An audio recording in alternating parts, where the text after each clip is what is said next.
Hello everyone, you're listening to W4WN Radio Toni this week. Hello, welcome to my wonderful radio technician Rebel.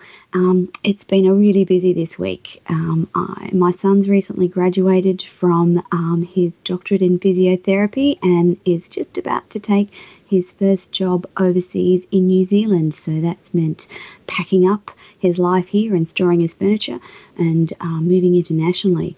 Hello everyone listening in New Zealand. We have his graduation dinner tonight, followed by a ceremony tomorrow. Next week we're doing grandparent duties while my daughter flies off to Bali for her first 1 week solo holiday. So that's wonderful. Before we get on to world news, just a quick reminder to pop onto my website, tonilontis.com, to see what I've been up to, subscribe to my blogs and emails, and hear the latest podcasts of this show. It's your way to contact me directly, buy my book, ebook, or audiobook if you'd like. I'd love to hear from you. I want to know your thoughts and ideas. I love to engage with you, my listeners.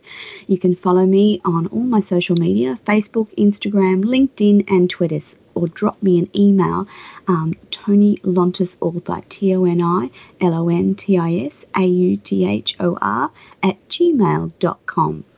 So today we have a wonderful guest called Ronda Olsen, who will inspire you and show you that age is no barrier to doing what we love or discovering what we love.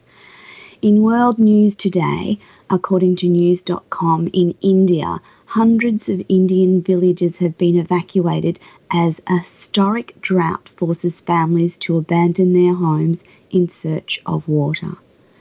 The country has had extremely high temperatures in recent weeks. On Monday, the capital Delhi saw the highest ever June temperature of 48 degrees Celsius. In Rajasthan, another city recently experienced highs as high as 50.8 degrees Celsius, making it the hottest place on the planet. More than 250 miles from the country's commercial capital, Mumbai, village after village lies deserted. Estimates suggest that up to 90% of the area's population has fled, leaving the sick and elderly to fend for themselves in the face of a water crisis that shows no sign of abating. Wells and hand pumps have run dry in the 45 degrees Celsius heat wave.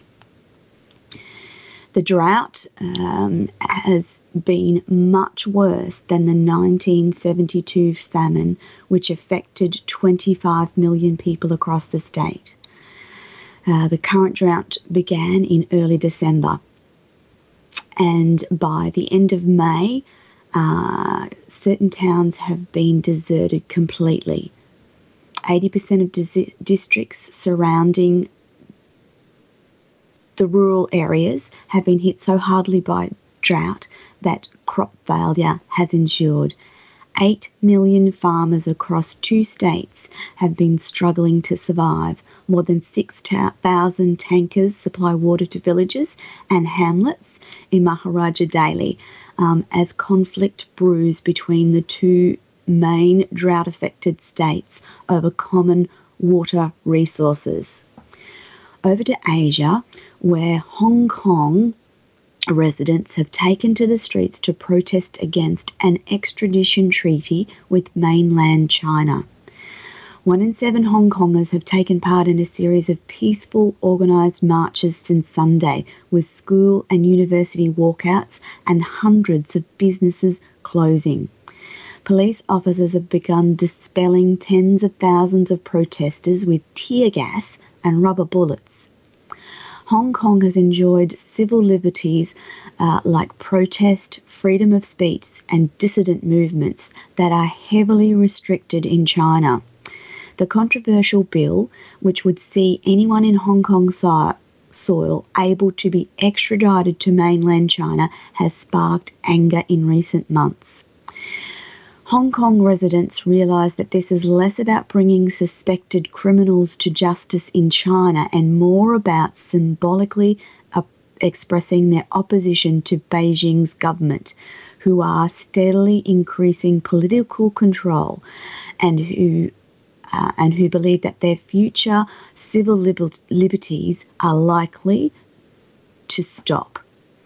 When the smaller territory handed over from Britain to China in 1997, it was promised to have a continuing high degree of autonomy for 50 years, and that takes them through to 2047. It is known as One Country, Two Systems policy.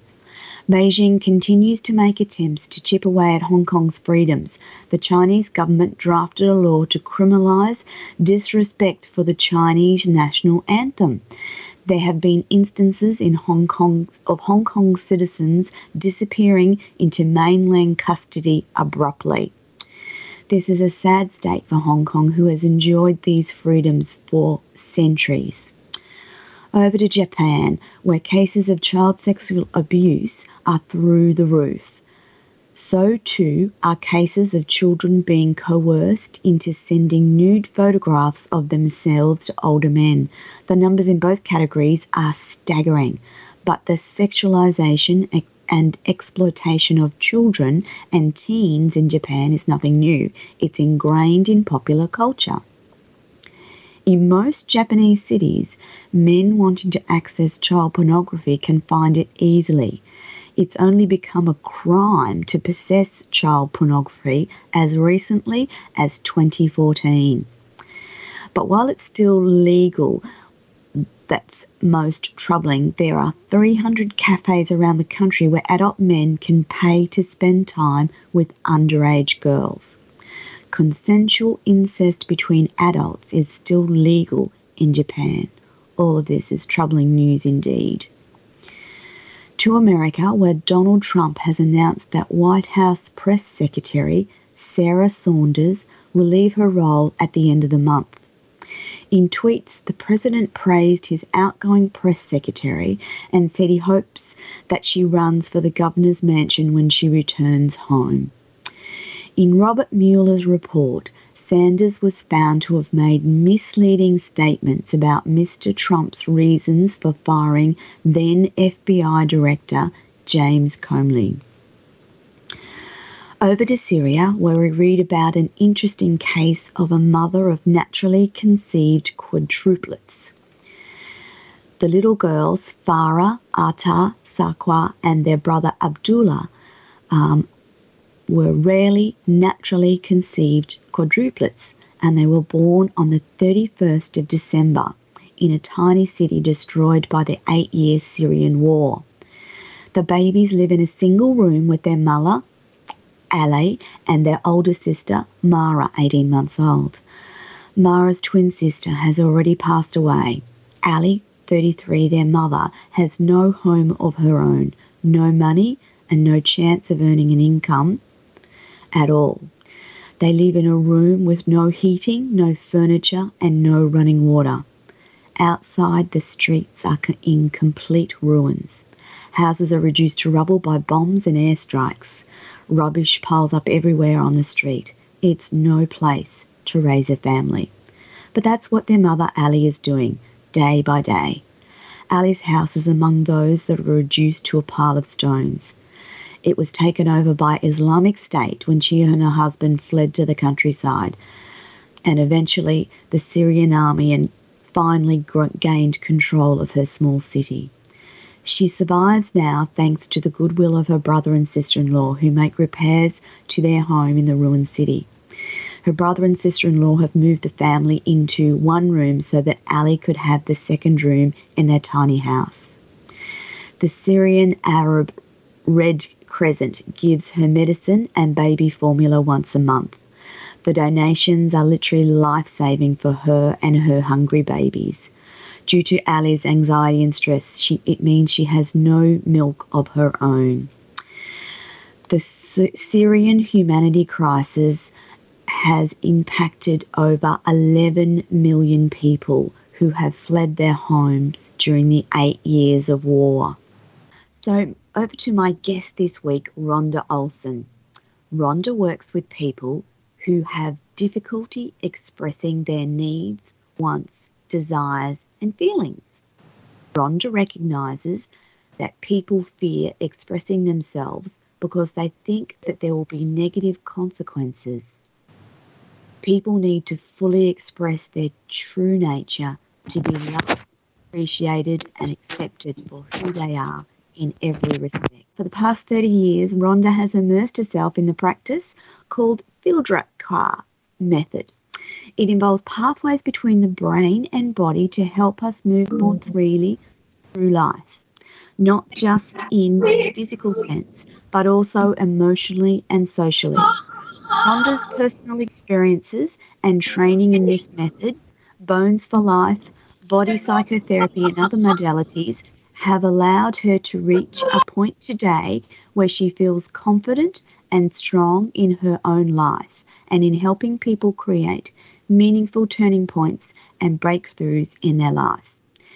Despite Rhonda's successes and breakthroughs, she has been through her own difficult times and has suffered dark nights of the soul. Rhonda was raised in an environment where she was afraid to speak her truth for fear of being harmed or shamed or rejected. Rhonda felt everything very deeply, but was afraid to express her innermost feelings, even to her closest friends. Eventually, she locked down her feelings to a point where she developed painful body symptoms. Rhonda has come a long way from the little girl who froze in fear when she did not speak in a group situation at school, to singing the lead in an opera, Dido and Aeneas, in 2016. Does Rhonda get triggered by the old hardwiring? Yes, she does. But often she still steps out of her comfort zone to do what she loves. Many times in her past, her dad's words, "It has to be perfect or you're not good enough," has stopped Rhonda before she even got started. There has been a complete turnaround. Nothing really changed until Rhonda understood how every belief and feeling she had ever had were expressing themselves in her body language and distorting her natural, authentic voice. What Rhonda discovered was a feminine spirit resides in her body, and she needed to stop controlling her mind and get in touch with who she really was. Freeing her body and dancing and freeing her voice with speaking and singing has freed her body and were the keys to freeing her feminine spirit. Women Shine was born out of Rhonda's own personal journey to reclaim her fierce feminine spirit and her heart longing to assist others, whether they were women or men, and to empower themselves by reclaiming their spirit. Women Shine assists you to remove your mask and come out of the shadows into the light and become who you really are. So we're going to throw to a short break now, and when we return, we'll have Rhonda on the line. Hello and welcome back, everyone. I've got Rhonda with me today, and before we introduce Rhonda, I'd just like to let you know that you can check out what Rhonda's doing on her website called womanshine.com.au. That's www.womanshine.com.au. So, how are you this morning, Rhonda? Hi, Toni. I'm good. Can you hear me okay? I can hear you wonderfully well, and we've had a few little issues getting you on, and it's all good now, I believe. Yeah. Yes. Are you okay? Yes, I'm very well this morning. Thank you. I'm very excited, a bit nervous, but haven't done a radio interview before, but and you're doing wonderfully well. I thought we might start by telling everyone about your Woman Shine system. Okay. Well, the Woman Shine system, I call it express the real you and let your true colours shine through. So I use movements of the body, which are Feldenkrais movements and sounds, to take a deep sea dive into the body to release the holding patterns that are there so that our voice can be free. And so how much do you want me to go into? So you describe those movements, they're just simple movements, aren't they, Rhonda? Sorry, what did you say? So the movements are quite simple movements. They're not hard to do. They're not painful for your body. They're not weird, wonderful yoga poses, are they? No, they're gentle movements, and they're done. The secret is that they're done with awareness. So we start to pay attention to the sensations in the body, so that we can it's like switch on the lights in our nervous system.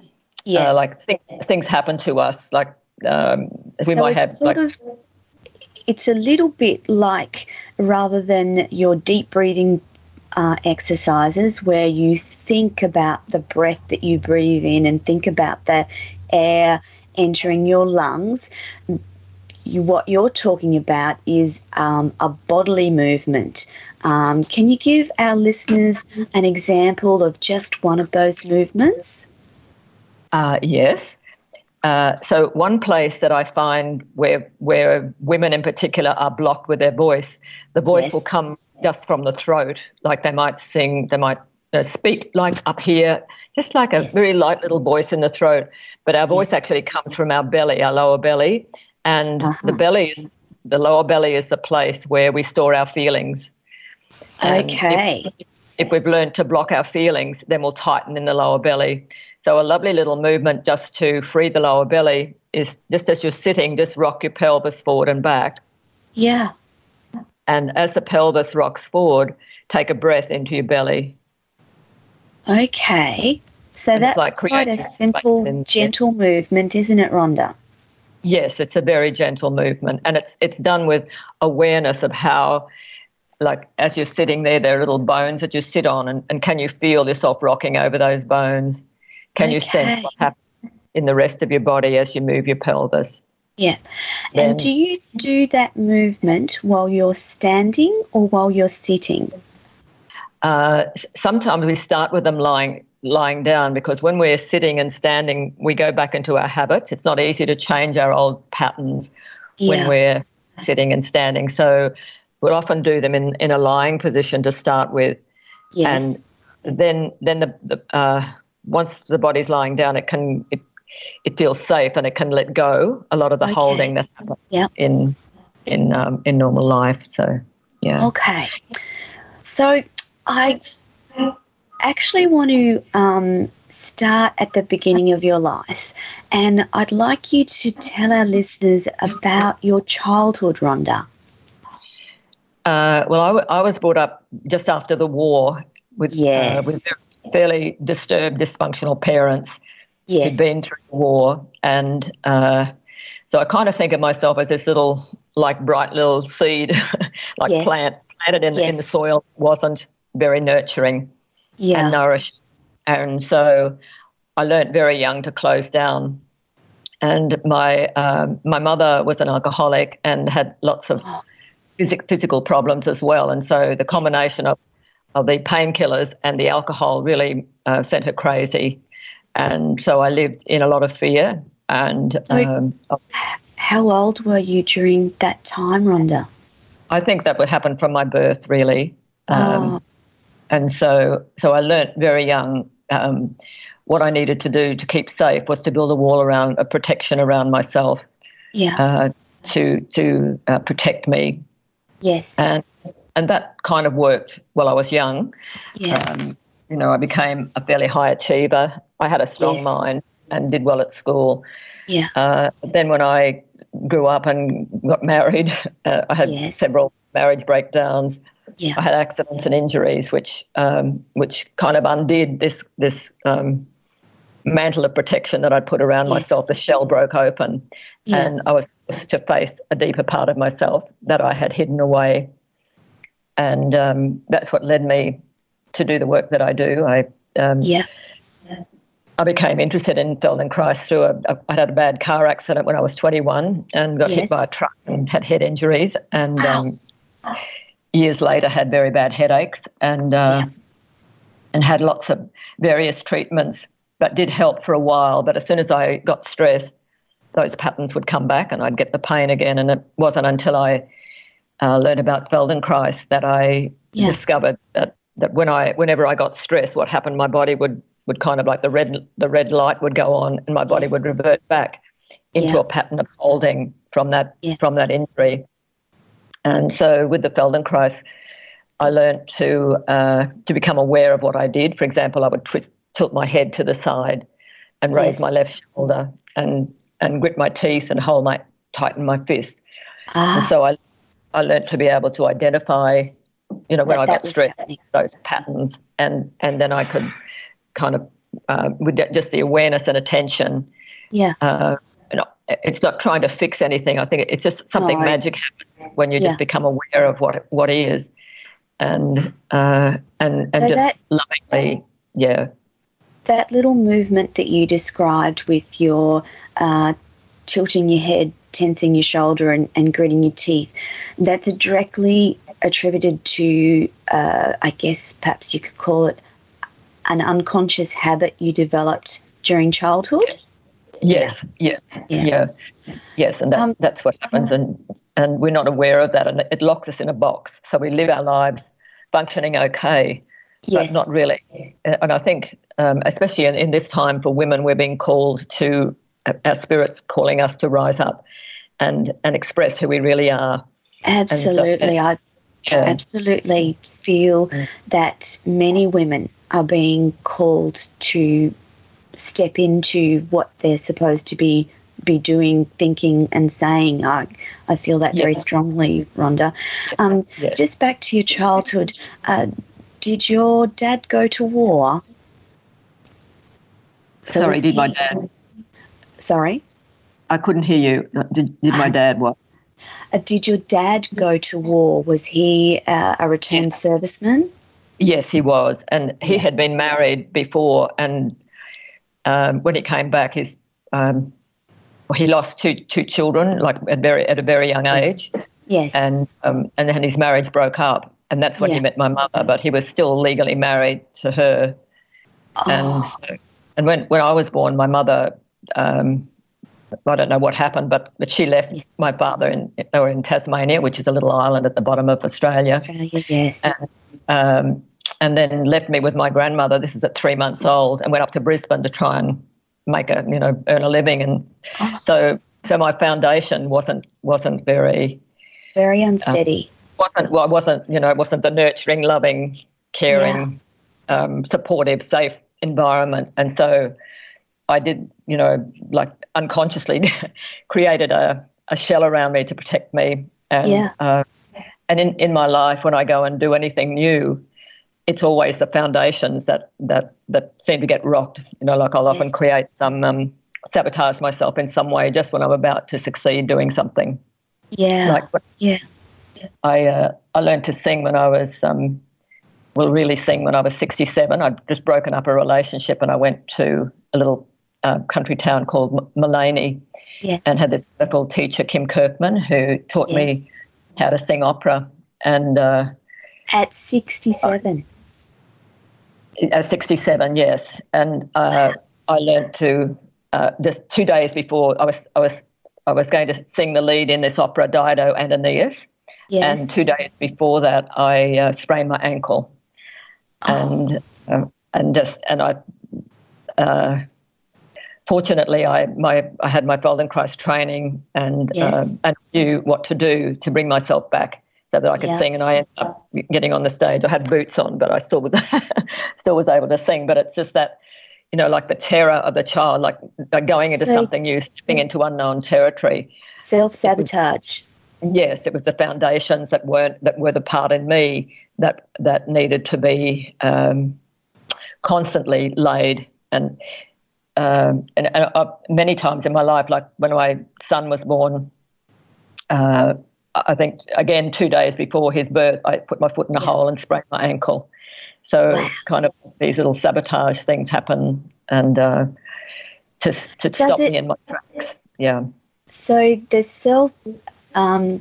such a link between mind and body. So for you, every time you were stepping out of your comfort zone, caused a bodily reaction. Is that my correct understanding? Yes, whatever isn't healed I think we go, like our growth is in a spiral pattern, and we go from one rung of that to the next. But every time I go to another rung, I face the weakness that was in the grounding. So I need to be very careful about building, making sure I ground myself, put my feet on the ground, breathe, and do things to keep myself connected, because that old trauma, that flick can, the switch can just flick. And so you're very conscious of it, but a lot of people walk through life without that conscious connection to childhood trauma, your mind and your body. Yes. Is that where the Feldenkrais Method helps the most, do you think? Very much, very much. The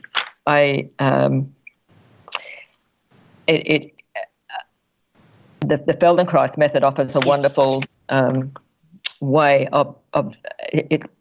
Moshe Feldenkrais used to say that health is the ability to recover from trauma. Yes. And recovery is not about returning to the way things were, but adjusting as efficiently as possible to new circumstances and moving forward from there.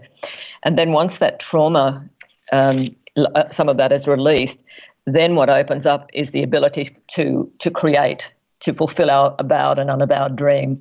I think what happens is trauma locks us in a box and we can't access who we really are. Yeah. And it's like, I think the Feldenkrais helps to set our spirit free, to set our body free, so that we can then become who we are, who we're meant to be.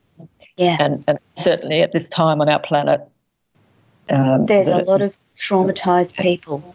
There are a lot of traumatized people, and there are a lot of people awakening to who they are.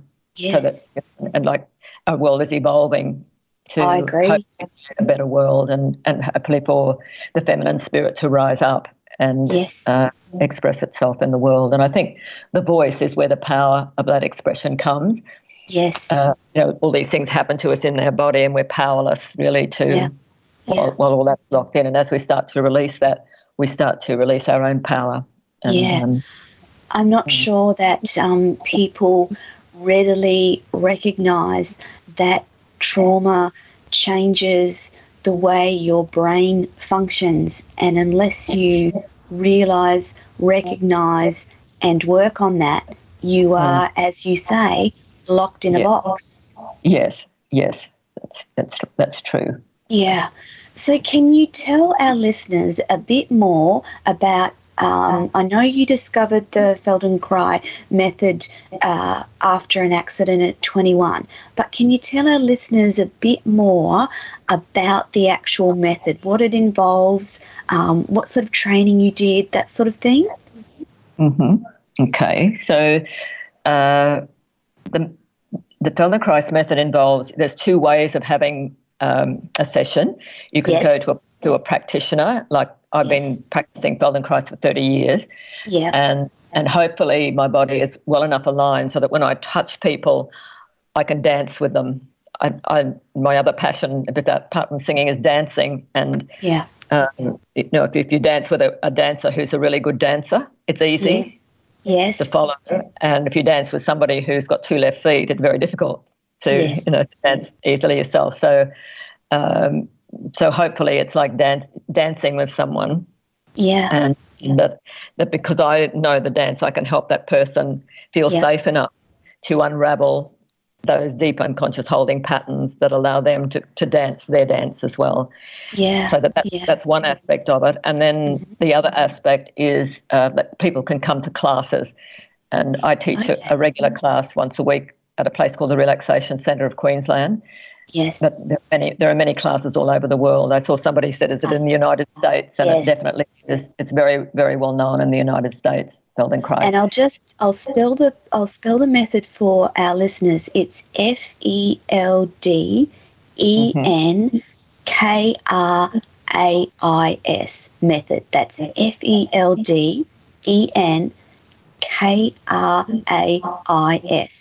And if you're in the United States, I would just Google that, or is there a better way, Rhonda, for people outside of Australia to find out? Just Google that, and there are lots of trainers in America. In fact, when I did my training, we had American trainers come over here and train us.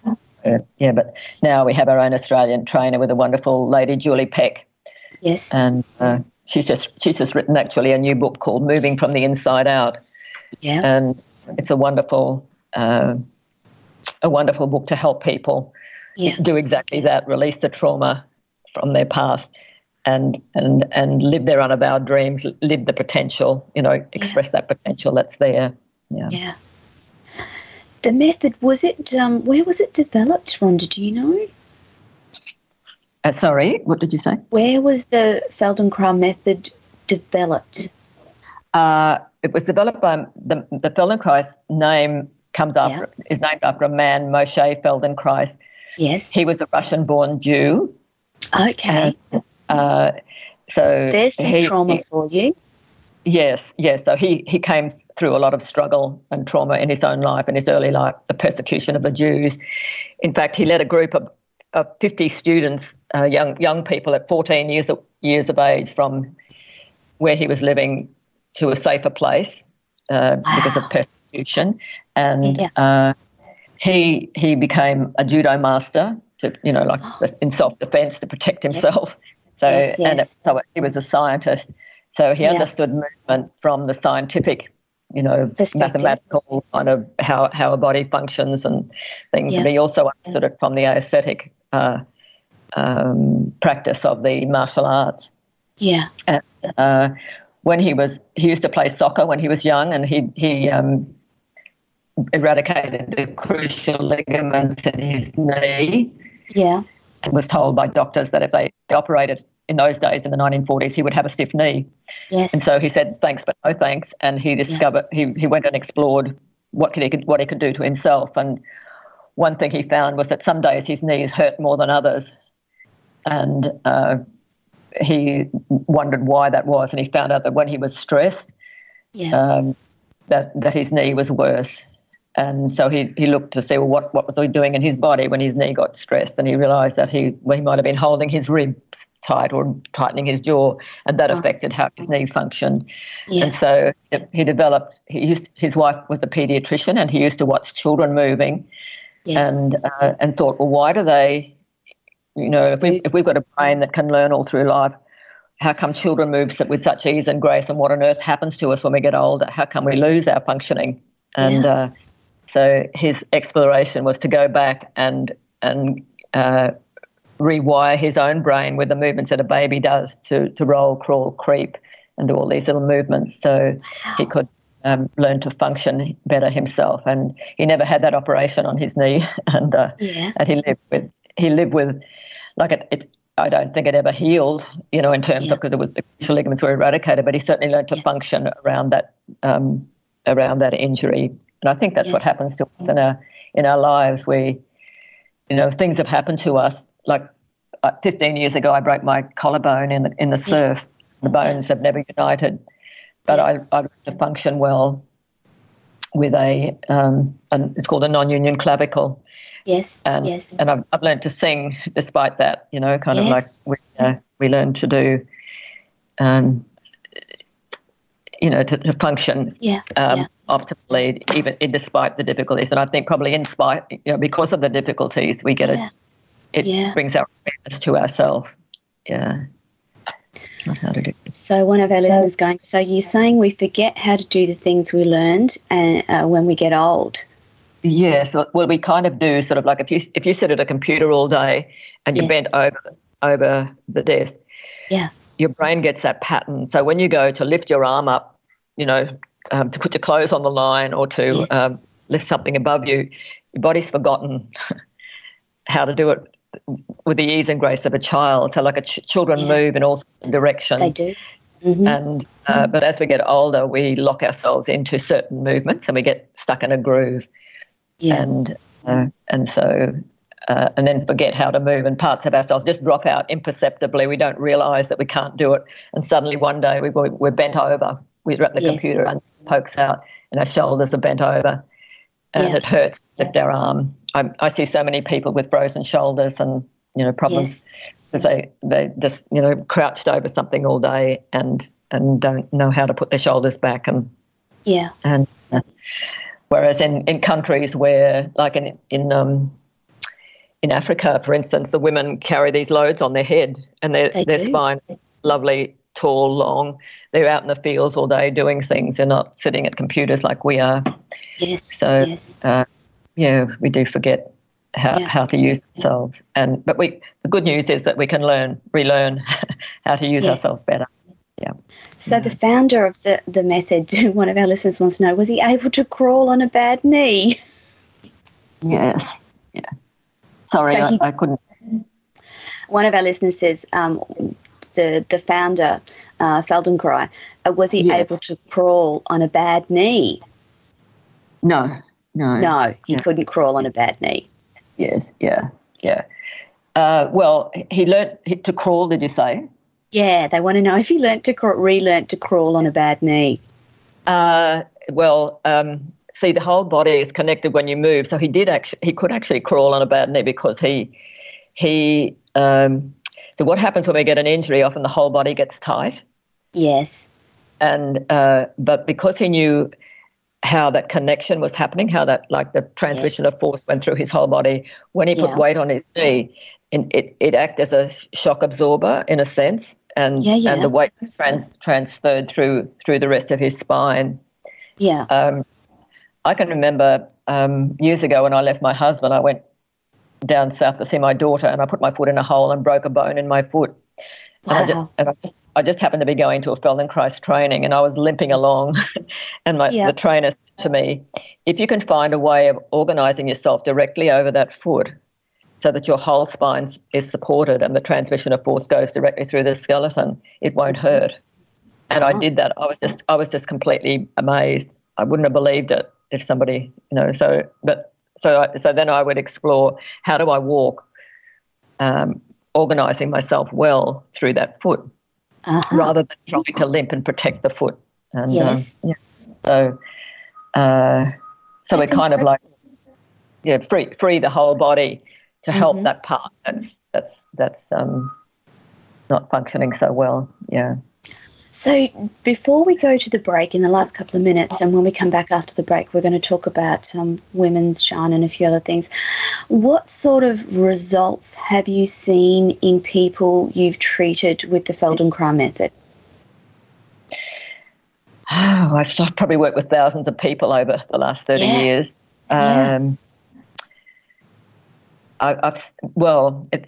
Feldenkrais, like a lot of the people that I get, have physical injuries of some sort, and just I teach them how look and see whatever the problem is. They might have a sore knee or a sore neck or something, and in a couple of sessions they can learn to turn that pain around. Usually, unless it's some deep chronic thing that has a lot of underlying issues involved in it, but they can learn to move more easily, with more grace, and very quickly. I've worked a lot with people with brain injuries, stroke victims, people who have,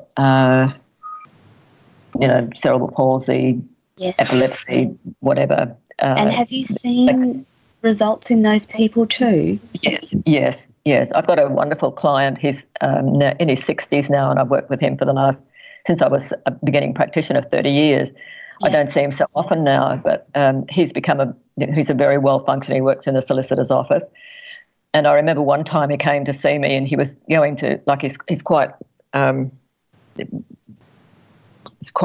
deeply in the cerebral palsy, not able to walk so well or speak so well, but had a wonderful mind. And he came along and said, I've cancelled my trip over to England because I haven't got anybody to go with me. Oh. And we talked about it, and I said, I just got him to ground and feel himself. And I said, anyway, I talked about other possibilities. And he actually went. And so, for me, that seeing how fearful he was with his disability and thinking that it would stop him doing something, and then seeing how he could actually step beyond that and move out and go to wanted to watch the cricket in England, I think. Yes. And so he did that, and then since then he's been on many trips and step beyond the limitations he thought about that he had about himself, and so I work people to help them find, what I love doing is helping people find their voice. I think what I notice when I work with people is that, their pain in the neck, it was relating to something that was going on. They weren't saying something, or someone with a pain in the neck in their lives. And so by dealing with the emotions and the, not the emotions, but dealing with the, getting them to express, even making little sounds like taking a breath in and going, just that helps bridge that connection between the mind and the body, because what happens is we can feel our feelings but lock them inside and not express them. Yes. That creates a certain loop in the brain. Yes. And so and I think that was my journey too. Like, I had very deep feelings, locked them away and didn't express them, and held a lot of secrets inside. So learning that was an important thing. And so I delight in helping people find their voice and finding the way they can move freely and create the life of their dreams, like just to to go beyond the limitations and find what it is that's in their heart to do and move forward. What they're passionate about. Yes. Yeah. So we're just going to throw to a little bit break, and if you're okay to stay with us, Rhonda, I've got some more questions for you after the break. Okay. Yes. All right. Over to you, Rebel. And welcome back to our listeners. And we've got the wonderful Ronda Olsen on our show this morning, and she's been talking to us about the Feldenkrais Method and its inventor and how it helps people. And so now, just after the break, Rhonda's having a few problems with her earphones, but I'm just checking to see, can you hear me now, Rhonda? I can hear you, but it's like, that's why I haven't, it's not as clear as it when it comes through my earphones. I have no idea why it's not coming through my earphones, but anyway. Okay. It's all right. So sorry if I ask you to repeat things. It's just that. That's no problem at all. So we've been talking with you about the Feldenkrais Method, and so from there, and listening to your beautiful voice, which you're telling me that you only learnt to sing at 67? I learned to sing the opera. Like, I always had a sweet voice. Yes. And was always musical. Yes. But to actually find the power in my voice, it took learning the opera. And it was because of, like, usually my singing teacher used to say it takes people 20 years to do what I did in 2 years. And and I know it was because of the Feldenkrais. Being able to look and see, well, Kim would ask me to do something, and I would look to see, well, how was I organising myself not to do it, and how could I organise my body so that I could do it. For example, one of the things was when you sing, you use the lower ribs a lot, like making a k, z, z. And as that sound happens, the ribs, look, if I have my hands on my ribs, and I make a zzz, zzz sound, what's supposed to happen is that pushes out. But what I was doing was pulling in. Right. And like pulling myself in. And that's kind of like how I live my life, not, like trying to shrink away from everybody, not saying no, not setting my own boundaries, not ever feeling I had any right to ask for more. And so when he showed me this movement, I said, well, I can't do it. And he got me to put my hands on his ribs. And I could feel what he was doing, like this big balloon, just pushing out. But and then so I went home and I thought, well, what's stopping me? And I realised what was stopping me was that I was trying to hold everything in. My diaphragm, which is like a mini trampoline in the middle of the body, was really tight. My ribs couldn't move. They were kind of like a cage rather than free like an accordion. So I did lots of Feldenkrais movements to free up my ribs and the diaphragm. And then I tried to do this movement again, and I could do it. And then I started adding the sounds to it. So I went back for my next lesson. Yeah. And Kim was amazed and said, "How did you do that?" And I said, "Well, it's because of my Feldenkrais awareness." I learned to. Yes. Yeah. And also I had this wonderful therapist who called Dr. Louise Carroll, who did Hakomi with me, and Hakomi is a therapy where they look at what you're doing in your body. So I would go into her and I'd have my hands up as if to say stop. but I wasn't even aware that I was doing that. And she would say to me, "What's this?" And she'd take me into the feeling of it. And so I unraveled a lot of the, the reasons from my childhood, the box where those patterns happened in my body, where I learned to say stop, and nothing ever happened. It could have been my mother hitting me or treading on my face or something that where I'd learned to just totally hold myself in, like freezing. So there were these frozen blocks of energy. So I'd work with Louise, and then I would make sounds to release these feelings. So the sounds and the movements would release my body, and I'd go back to Kim and I'd be able to sing. And so that's kind of like, that went on for several years. And, I was in a choir with Kim or a couple of choirs, and I noticed the people in the choir were doing what I was doing, pulling in when he would go. So I started teaching classes. So for a couple of years, I taught every week a little class to help people free their body so their voice could be free. So then I decided that I'd write a book about all this, and I made a little an online course to help people, free their body, free their voice, and so. So before we talk about your book, how is the Feldenkrais and Hakomi methods different, or are they similar? They're similar in the fact that both look at the sensations in the body and presence you in the moment. And but the Hakomi does that through not through body movements, right? But it's sort of like it's through just being aware. So it's the same idea of being aware of sensations and things. But the Feldenkrais actually does that as well, but actually repatterns in a different way. Like Hakomi, there are lots of aspects of that. So Feldenkrais is more done through the movement, where Hakomi is done through paying attention to the sensations and through awareness and being mindful. It's a mindfulness practice, which is that word's pretty big these days. So I think Feldenkrais, well, he was in the 1940s, created this practice that's become popular today, and that's why I think it has such great usefulness. I know when my Hakomi teacher, Louise, used to say to me, because of your Feldenkrais training, this is like water to a duck's back for you. Yes, okay. So they complement each other.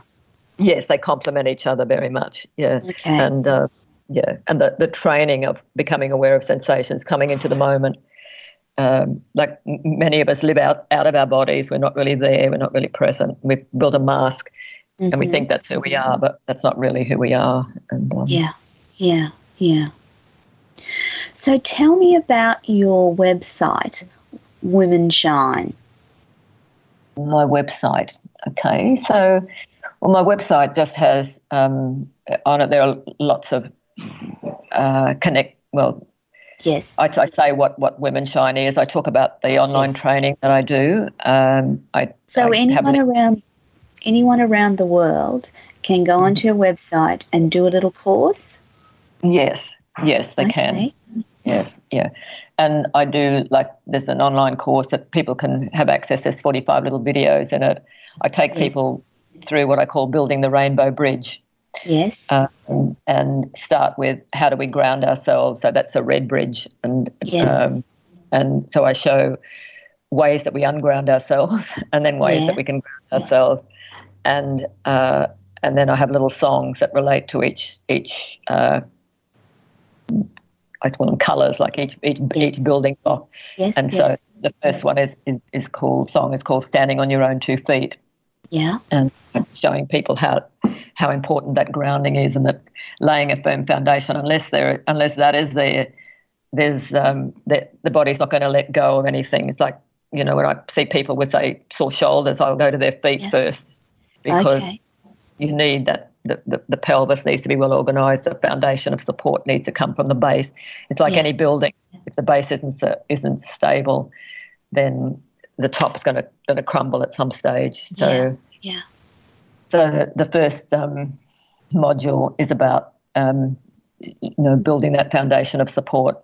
Yes. And using movements to switch on the nervous system so that we can build a new structure in spite of what's happened to us as a child, where those structures weren't built. So these little modules, are they free for our listeners to jump online and have a look at? They can look at some aspects, like there's little videos there that give an insight into what's in the module, and there's a little description of what's in the modules there. Yes. And then I've also got I have a Facebook page where I actually place lots of like every week I'll put something on about for example, a few weeks ago I put on something about how do you do that z movement. So I showed a little video of how to do that. So they'll get a taste of looking at the Facebook page. I'll get a taste of what I do in the modules. And then also I have like the people that are overseas have I talk to them on Zoom. Yes. And they can have a conversation with me about, well, how do you do this and what's happening? And I use my voice as well as the movements. It's something that I just developed. I found this out when people were stuck in their body. I'd try and move them and nothing would happen. So I'd just make little sounds, the sounds that I heard in their body that could resonate with what I thought would help move that energy. So on Skype, that's fairly easy to do. I can on Zoom, I can just easily hone into the person and make the sounds that help move the energy. Because we're vibratory beings and we're these are moving all the time. So so our listeners could jump onto the website and contact you directly. Is that right, Rhonda? Yes, if they're interested in it. You've got a contact Rhonda platform on the website. Excellent. Yes. And how do they find you on Facebook? There's a link. Just finding Ronda Olsen to start with, or I've got a Facebook page called Empowering Women Through Feldenkrais and Voice. Yeah. And so both of those links will take you to the Facebook page. And then in the actual course itself, I have a closed group where people communicate with me, and we have little interactions on that as well. So also on the website there is a video where where I talk about my journey and the program, and then offer people a free session a discovery session to see whether we could work together to unravel the blocks of their past and how we would proceed from that. Okay, I'm just going to put your links into the chat box for our listeners to have a look at if they want to connect with Rhonda. Now, back to your book. Yes. Can you tell our listeners about your book?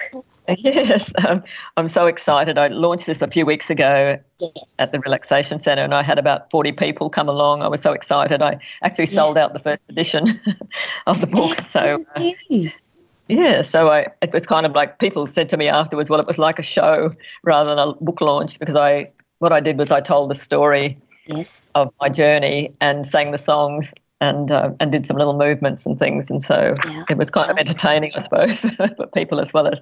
But the book is kind of it has three parts to it. It has a snapshot of my story to illustrate whatever I call it turn into using your body. Sovereign woman, use your voice and body to turn your pain into power. So I look at, well, what is the grit and dirt of your life? What is it that you're holding on to, and how do you turn that into pearls of wisdom? Using Feldenkrais Method and using sound. And like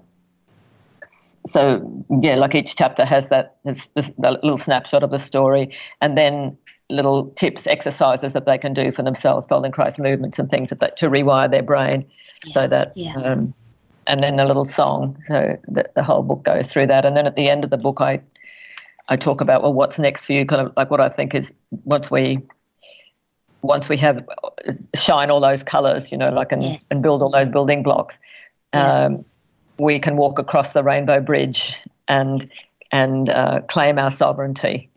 Be who we really are, rather than being the damsel in distress, or or the victim of our life.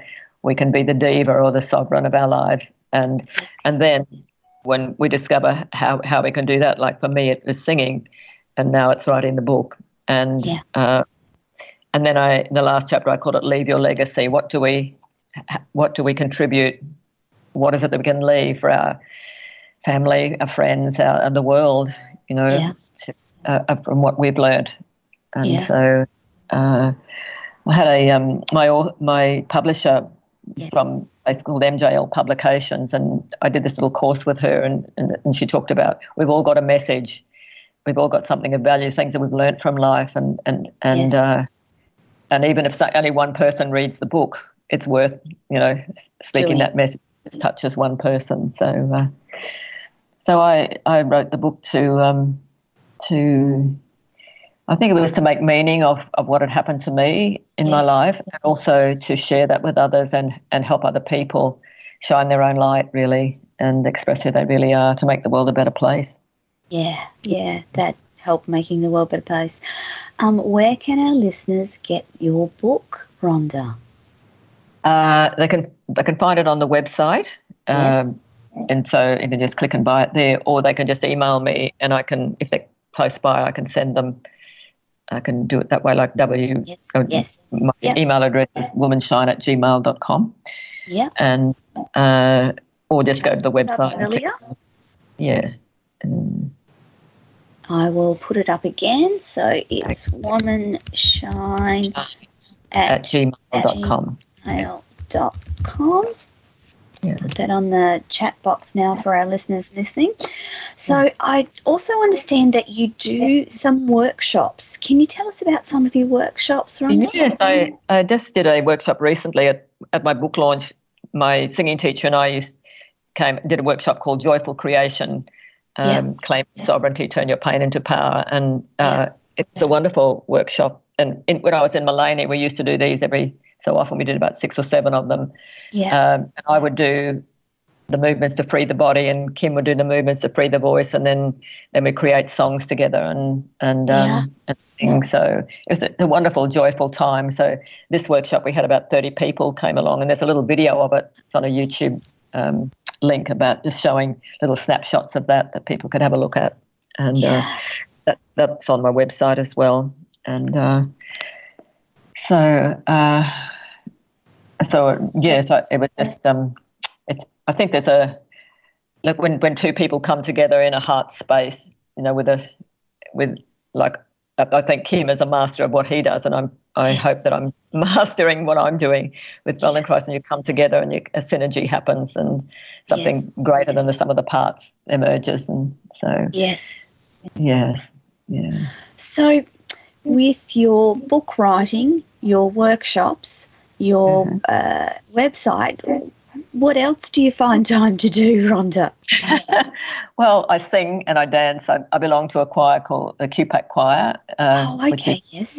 And we just did a rock concert on Tuesday night. We had in the concert hall. It was completely full of people, but we do other things, not just rock concerts. We did a song. So what was the rock concert called? It was just called rock opera or something. Okay, rock opera. Yeah. So it was songs of the Beatles, Queen, Bon Jovi, Pink Floyd, all those kind of songs. We did them in medleys and 4-part harmonies and things, and so it was fun. Oh wow! And, there were over 200 of us in the choir, so that's the magic of voices coming together, creating this amazing, singing in harmony with one another, and sort of like a metaphor for life, really. If we can do that, it sounds like one voice isn't singing in the wilderness, but when it's all together, it creates an amazing. It creates magic. Did anyone video your show by any chance? I don't know whether they did or not. There may be at least photos of it, but I haven't seen any just yet. But Well, it sounds like it was lots of fun for you. Yes, it was.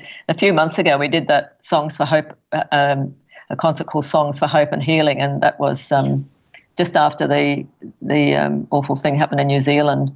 So yes, the massive, we dedicated to that, and people gave us a standing ovation at the end, saying, it was just wonderful. So, so I think when you reach out with your heart, that's what the voice is. It's like Feldenkrais used to say that the last part of the body to integrate was around the heart, but that connection between the heart and the throat. And so as everything else falls into line, then the heart can open and we can move forward with our heart. And then that energy is the strongest energy and the most powerful energy that connects with everything in a holographic way. So, yeah. So what have you got planned in the future, Rhonda? What are you going to do in the next 12 months? I thought about that. Rest after writing that book? Life just seems to happen to me somehow. I don't actually plan. Like, I had no idea that I would ever be singing an opera, So sometimes life, there's doors open and I just step through them, like coming onto your show was one of those, one of those opportunities. So I think, what I think I'm going to do is consolidate what I've done, just get my book out there and get people, knowing about the online course and the workshops and things that I do, and some of this is only happening for. Some of these big things are only happening for you, and I don't want to sound ageist, but you're 70 now, Rhonda? Yes, I'm 70. And you've just written your first book. You're singing in operas after only learning opera singing a few years ago. So just for our listeners, it goes to show that age should never be a barrier, should it, Rhonda? No. And I feel younger in some ways than I ever have. I feel like I've just come into myself now. Yes. That I feel like a lot of my life I've been like a handicapped horse, in a race. It's kind of like come through life with all this baggage, and it's been quite a struggle. Whereas now I feel free a lot of that baggage and able to create joyful things in my life. Yeah. And that's not to say you haven't been joyful or happy throughout your life. There's something special that comes with age and wisdom and freedom, I guess. Yes, yeah. And I think too that ability to tune into what's merging, what's rising is that feminine energy on the planet. And for us, my generation anyway, there wasn't a lot of that when I was young. It was a fairly patriarchal system, and it was. So we were repressed, and it's now we can come out of our shell. Yeah. Essentially, for women in that age bracket, there were only certain jobs that you were encouraged to do. The society was very patriarchal. You were sort of put into a box, weren't you? And this is what you can do in your life. And it's wonderful to hear that you're discovering all these things that you can do and showing the rest of us how to live gloriously as we age. Because truthfully, you've still got many, many, many years of life left on this planet. And imagine what you can accomplish in the next 30 years. Yes, I think... Well, I believe that there's the co-creation with, with that feminine spirit, if you like to call it that. And it's like I'm open to whatever emerges with that. Like what's next to play with and to create. Yeah. So, do you mind me asking? Do you have 2 children? I understand. I have 2 children and 3 grandchildren. And 3 grandchildren. Mm-hmm. So I guess as a grandparent you can impart some of this knowledge and wisdom onto your grandchildren as well, yeah? Yes, I was when I sang in the opera, all my family were there for one of we had performances, but they were there for one. That was the greatest joy, just to see in the front row my family, and my little granddaughter was 5 at the time, and she filmed it, some of it, like, so there's little snippets. I think there's something on my Facebook page where I'm singing "By All That's Good, No More" or something, and so she filmed this little clip, and then my grandson at Christmas time, he said he sang a little song, "Silent Night," and with his beautiful voice. Yeah. And I just said to him, "Listen, don't wait till you're 70, James, to let that voice out." So the grandchildren are singing as well? Yes, they very, like, they learn music as well as they sing, and little granddaughter dances, and so and James plays the cello and piano, and Selena Eloise plays the violin and piano, and they love music, and their father's a very good musician, so hopefully that creativity will come through and the expression of who they really are.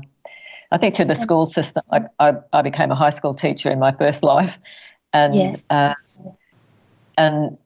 just one of the things, it was kind of like you have to live in a box and you have to play by the rules, in those days.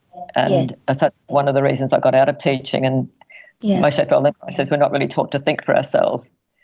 And he that part of what he was trying to do, get people to get out of their box, to think for themselves. And I just saw a little message there, does music run in my family? Yes, but it's never been expressed, like never come out, really. Like I think my father used to sing and play the mouth organ, but never really trained. None of us were ever trained in music. Yeah. And that wasn't actually encouraged. But I think that's what it is, that creative spark. Yeah. John Bradshaw once said in his book, The Homecoming, he said, 3 things are striking about inner child work. He says, John Bradshaw, the speed with which people change and the power and creativity that result when the wounds from the past are healed. Yes. And so I think because I've healed a lot of these wounds now from the past, my creative gift can come forth. And you can show others. Yes, can show others. And that's what I love to do, to see how others that have been held down and repressed can actually start to shine and become who they really are. Yeah. Well, Rhonda, we are out of time already, and I just want to say thank you so much for coming on Radio Toni today. It's been an absolute pleasure listening to your journey, and I'm so sure that our listeners have gleaned wonderful information from you. I'm sure this won't be our last chat, but thank you so much for coming on Radio Toni today, and I will talk to you again soon, Rhonda. Over to you, Rebel. Thank you so much, Toni. I really enjoyed being with you. My pleasure, Rhonda. Welcome back. You're listening to W4WN today, and you're on the radio with Toni Lontis, your host for Radio Toni.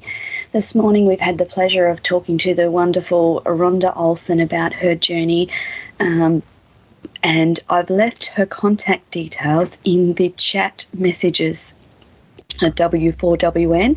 For those of you, we've also been listening to Rhonda's powerfully beautiful voice singing today.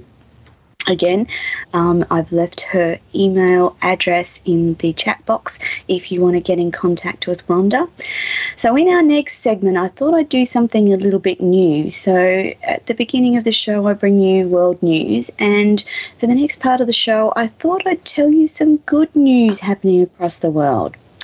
So today, according to Instagram, a California restaurant is hoping to bring friends and family members together by asking them to lock away their cell phones in exchange for free pizza. The Curry Pizza Company is offering the Talk to Each Other discount to every group of 4 or more people. The Fresno Pizzeria says that they are abstaining from giving the discount to smaller groups because visitors tend to look at their phones less when there are fewer people. Each member of the group must relinquish their cell phone and allow it to be stashed in a storage area for the duration of their visit in order to receive the discount. After they're finished with their meal, patrons can either receive a free large pizza to take home with them, or they can claim their pizza pie during their next visit. Since the pizzeria also gives away free meals to the homeless each week, visitors can opt to donate their free pizza to the hungry. What a wonderful initiative by this Fresno pizza company. And it would be good to see more of these things happening across our planet. In health news, doctors are always worrying about matching blood types, and this may soon be a thing of the past. Scientists have developed a revolutionary technique for making a universal blood type. Why is this important? 3/4 of the world's population have one of 4 different types of blood, and those types include A, B, AB, or O. The first 3 blood types each carry different strains of antigens and antibodies on the surface of the blood cells, which provoke different immune responses. So, for example, someone with A-type blood given B-type blood will have a powerfully horrible reaction. Since certain type A blood cells provoke immune responses against type B blood cells, they have thus been able to mix those blood types. They're completely incompatible for operations and treatments without the patient suffering a dangerous autoimmune reaction. The O blood type, or often considered the universal blood type, because it only contains neutral antigens that can safely interact with other antigens of other blood types. So that means that people with type A blood, type B blood, and type AB blood can all receive O-type blood without any reaction. Now, however, in a groundbreaking new study from the University of the British Columbia, researchers say that they have managed to identify a bacterial enzyme that can neutralise antigens and render their immune responses harmless. Interestingly, the researchers discovered the bacteria inside our own gut. Upon mixing the bacteria with type A blood, the bacteria stripped the cells of their aggressive antigens and turned the blood sample into type O universal. That's an exciting step forward in health news this week, and the researchers have published their findings in Nature Microbiology earlier this week. College can be a stressful time for aspiring young academics, but one university has found a perfect solution for easing the minds of anxious students while simultaneously preparing puppies for their own canine careers. Credited as the oldest guide dog school in the United States, the Seeing Eye is responsible for training hundreds of seeing eye dogs for the blind every year.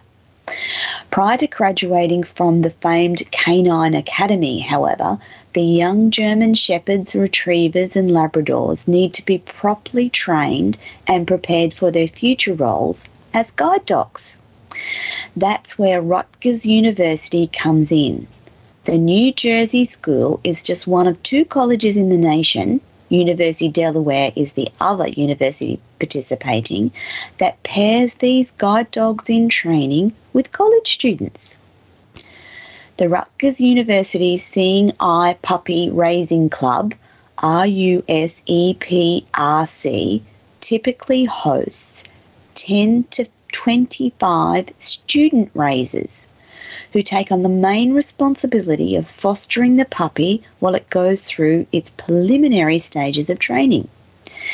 Taking care of a rambunctious puppy can be difficult for any pet owner, let alone a student who is already trying to balance a typical college course load. But that's why the club recruits dozens of sitters. In addition to being a junior year student at school, Ethan Sol and his roommate, the 20-year-old business major, is just one of the club's many sitters who delights in pet sitting the pups as needed. This news today came from The World at Large, a news website reporting on nature, science, health and travel. Also in positive news this week is the news that elephants killed illegally in Africa has dropped. In 6 years, elephants being killed has dropped from 10% to less than 4%. Encouraging statistics indeed. Attempting to disseminate the overall poaching problem down into its component mechanisms, the researchers analysed annual surveillance data from 53 different states across the African continent between 2002 and 2017, totalling half the African elephants in the world. This is an important step that often stands in the way of people understanding the problem of poaching as it relates to individual communities of elephants rather than as a species as a whole. The research findings published in Science last week highlight the fact that while elephants poaching in the Pan-African is a problem, it's clear that in certain populations they are more targeted while others are growing in size. The herds in Kruger National Park and some in Etosha, Namibia, have experienced no poaching at all. What a wonderful thing. One of the major focuses of this paper was the demand for ivory. Ivory has long been used as a precious artisan material in Chinese culture. And the demand for ivory in middle-class China has been a strong predictor of increased elephant poaching during the 21st century. With China's combination of a growing middle-class, historical affinity for ivory as an artisan product, the widespread involvement in various African economies and the summarised data of seized inbound ivory supplements, the research suggests that China is one of the major drivers of elephant poaching. As such, one of the perceived reasons for bounce back in the elephant numbers has been a recent ban on ivory trade in China. In 2017, China made it illegal to trade in ivory, and it's considered that a popular PSA condemning the trade, and it's considered that condemning the trade in shark fin, rhino horn and elephant ivory has also been featured in popular commentary by Jackie Chan. And this has been effective in stemming the tide of ivory importation into China. Since the ivory trade is illegal, good market data for the commodity remains inaccessible. So the research measured the supply by analysing large-scale ivory seizures and measured market value by the typical market value price of the illegal ivory.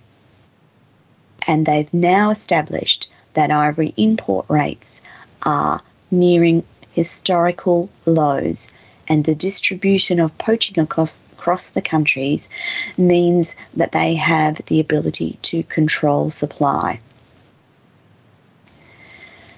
This means that the elephant populations across Africa are for the first time starting to increase in numbers.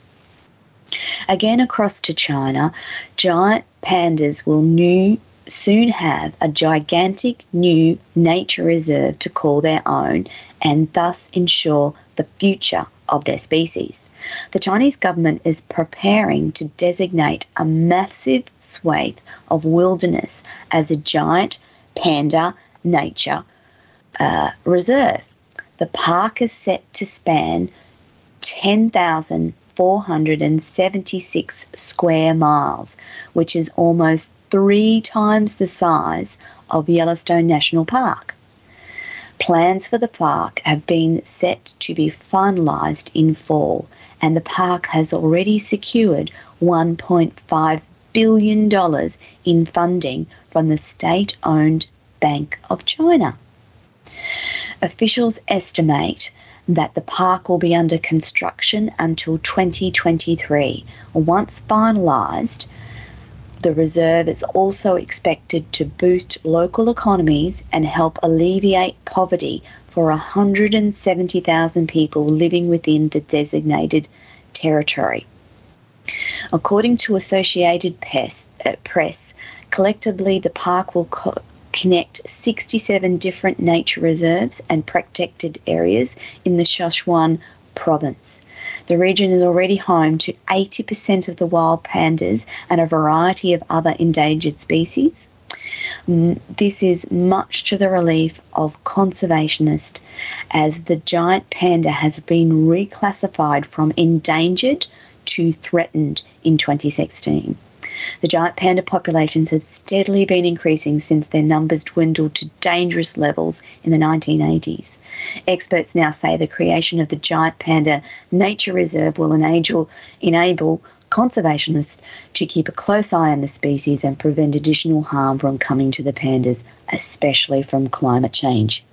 So over to another break with you now, Rebel, and I'll join you after our break with news and our guest for next week. Welcome back, everyone. You're listening to Radio Toni on the W4WN network, and I thought now that I'd tell you a little bit about next week's guest. Next week's guest is the beautiful Mariana Quint. Despite being exposed to poverty, racism, sexual and physical abuse as a child, Mariana Quint made choices that led her on a path to a loving and fulfilling life. Now she's sharing her experiences to inspire others and to create their own destiny. Mariana was born in Oakland, a child of mixed heritage, where it was not acceptable. She grew up in the rough inner city of Los Angeles, the notoriously violent Watts district. The product of a multiracial union, left first with relatives and then abandoned and given over to foster care.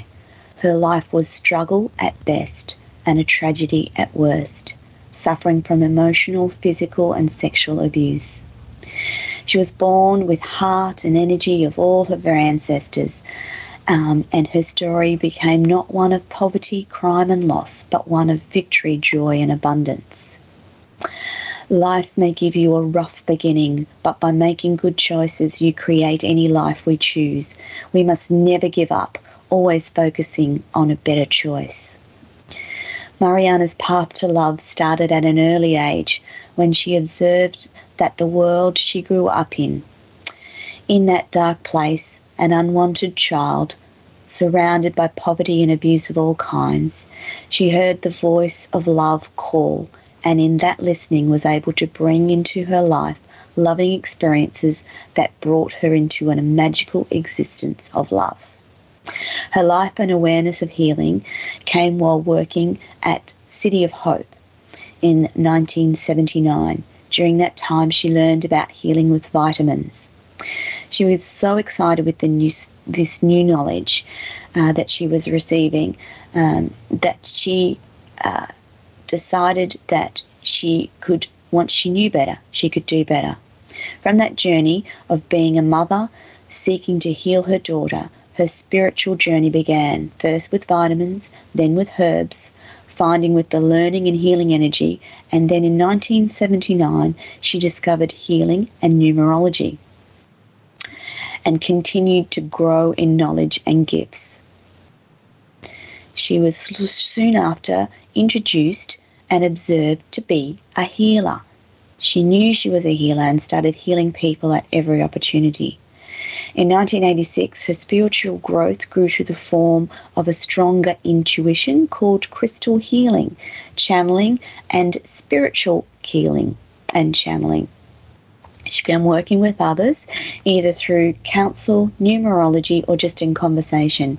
She found that whenever she spoke to people, their issues would heal, from desire to a better job, a better relationship, or a course in health and inner well-being. In 1986, she also discovered her greater healing gift and began to listen to her spiritual guidance through inner guidance and vision. And she was taught how to achieve further healing. She trusted her guidance and began to see some wonderful healing in others. She uses the numerology or work with numbers to open the door for understanding how others heal. She's also a happiness consultant, which goes hand in hand with all her other gifts. Her work is totally healing from no matter what form it takes. And she has done many healings across Australia to California and anywhere across the world, including Greece, Cambodia. Many illnesses, both physical and emotional, can be healed. And she's been able to heal people from Bell's palsy, with bad backs, painful abdomens, headaches, heartaches, and broken bones.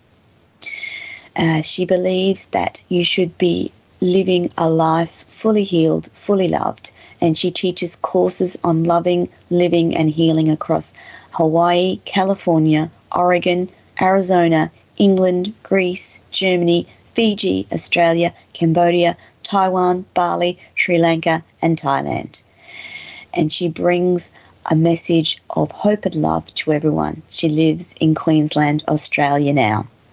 So before we close out the program for today, I thought I'd take the opportunity to read from my own book, Resilience, Memoir of a Broken Little Girl Discovering a Woman of Strength and Beauty, by me, Toni Lontis. And today I'll start with the prologue. If I ever tell you about my past, it's never because I wanted you to feel sorry for me, but so that you can understand why I am who I am. Unknown. For years I sensed that something was wrong in my life. Something was out of alignment. Something wasn't quite right. This did not fit the picture of what the world saw or gave commentary to. People I knew coveted my perfect life, commenting on my good fortune of finding a man with so many endearing traits. People were envious of our lives. To all, I seemed to have a charmed existence. The bad relationships from the past were over, replaced by a man who loved and adored me and my children, who worked hard in a good job to provide for all of us. A man who raised money for charities, who encouraged me to pursue a career, even if that took me away from my children. A man who could cook and clean and iron, and who had skills I valued as a working mum. A man who kissed me goodbye each morning, who hugged me and told me he loved me each day. A man who was charming and a good conversationalist. What an illusion it all was. How I should have listened to those small voices in the back of my head whispering, "It's all too good to be true. Something doesn't add up." The whispers in the chatter of your mind that are designed to destroy the good things in your life. I should have heeded them, but they kept being swept away by my desperation for a happy life and to be loved. The only indication as to what was about to unfold was a teenager who went from an innocent preteen to a destructive adolescent, prone to violent rants and outbursts. Gone were the innocent conversations of her preteen life, to be replaced by verbally abusive rants and outbursts. I expected this from a teenager to some extent, thought that the developing adolescent in her was testing the world around her, trying to make sense of what her life had been up until this time. The velocity of the outbursts and the depth of her anger worried me, though. Surely this was not normal. I attempted to get help, from doctors, psychologists, and through counsellors. I read and researched everything I could about teenagers. I talked to my friends endlessly about the behaviours she was exhibiting and her treatment of me.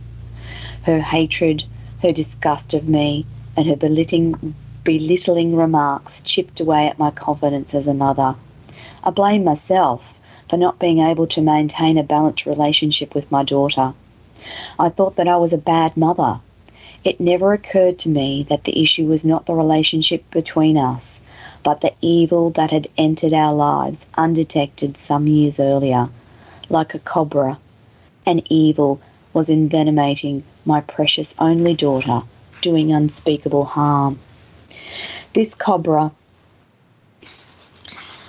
managed to manipulate me to the point where I thought I was going crazy, hinting that perhaps I was misinterpreting my daughter's behaviour, that she was normal and I was overreacting, all the while still professing undying love and commitment to me.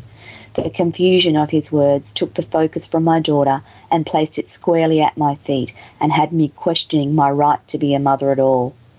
My life up till this point had been a long series of setbacks, of failed relationships and flawed decision-making, hardship and pain.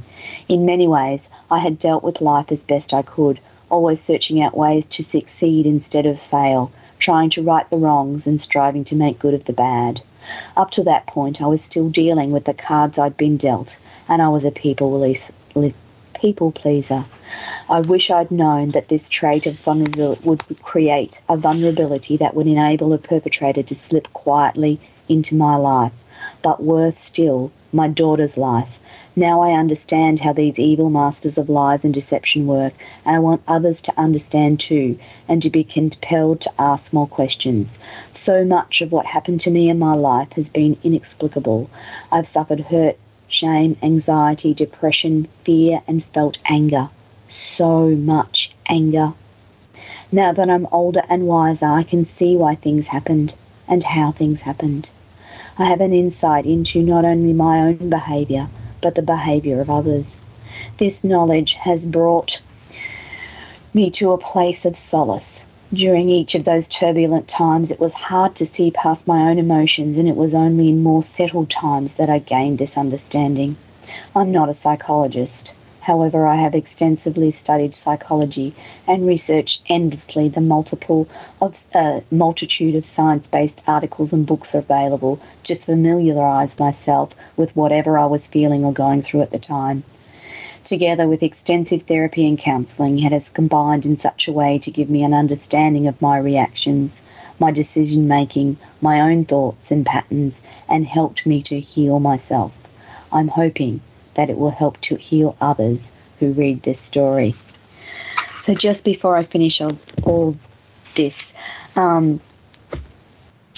my listener is saying, so the man was not a good one. No, he was an illusion of a good man, and he was not good at all in any way. But as is so often the case with an evil man, they are incredibly good manipulators, and they have abilities to hone in to your own vulnerabilities. So he told me the things that I wanted to hear. He showed me the things that I needed to see, but in the background he was just plain evil. Yes, the story of the prologue that I just wrote to you is indeed my own story, and I do talk about me, and I talk about what my daughter suffered at the hands of a man that I was engaged to. And the purpose of writing my story, Resilience, is to show others that despite incredible trauma, we all have the ability to heal. We all have the ability to change how we think about life, and we all have the ability to know happiness. I wrote the book so that other people who read it will have hope, that there is light at the end of the tunnel. I know that when I was very dark and that when I was suffering the worst, I didn't feel like there was any hope. I didn't feel like there was a light out of the darkness. And I wrote the book so that people reading it would know that there is light, happiness, health, and hope. And if you could see my life now, where I get to talk to the most amazing people each week on my radio show, that I get to talk to you amazing listeners and tell you how wonderful life can be, and to give you hope and to help you to discover how to be the best version of yourself, that is wonderful to me. So I know that we're just about out of time, and I want to take the time to thank you for listening to Radio Toni this week, and thank you for typing in your questions and interacting with my guests. I love to hear from you. I love to know that you're listening. So wishing you all a fabulous week. Until next week, this is Toni Lontis and Radio Toni, over and out. Bye now.